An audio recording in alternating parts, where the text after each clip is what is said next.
Right, well, it's been a little while in the making, probably about 2 years, but I finally completed the full-size iPad cabinet virtual pinball. It only works with Stern Pinball Arcade or Pinball Arcade. They've got about 30 tables. There's quite a lot of tables in there. I'm just going to show you some of the features and some of the things that have changed from before. So at the back, all of the electronics have now been enclosed, so you don't see those anymore.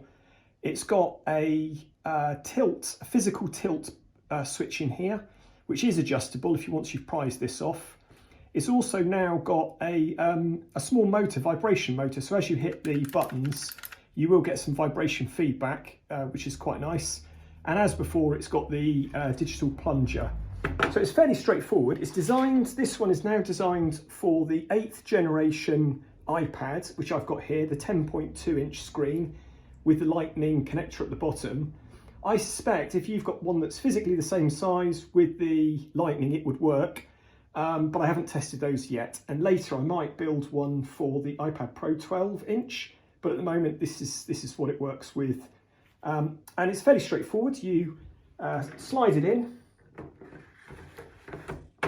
and it clicks in. You fire up, in this case I'm going to use Pinball Arcade.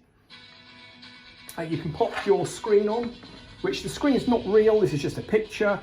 This is 5x7, so it's a standard photo paper size, so you can print your own one to replace this with something you might like.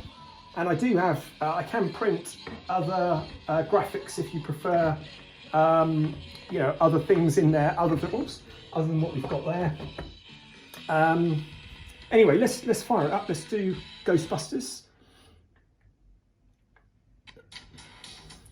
And we'll hit start. And whereas normally you'd be swiping with your finger, the nice thing now is you can use the buttons, and you can just about hear the motor going,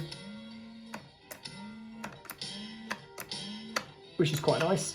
And then the digital plunger, it's the longer I pull it back, the longer this one will pull back. So if I only do it very quickly, it'll only do a little one. So it's not how hard, it's just how long you pull it back. So now I'm going to pull it back for a few seconds all the way, let go and fire my thing. And it's just quite nice. It's very responsive, and you can do all sorts of things you would normally do on a pinball table. So I think it adds a lot of fun if you've got a 8th generation iPad. If not, same thing available for the little mini iPad. Exactly the same principle, but obviously it's just a little bit smaller. There you go. Yeah, it's a bit of a hobby of mine, so if you're interested in different artwork or you'd like me to make one up for you, you know, perhaps get in contact.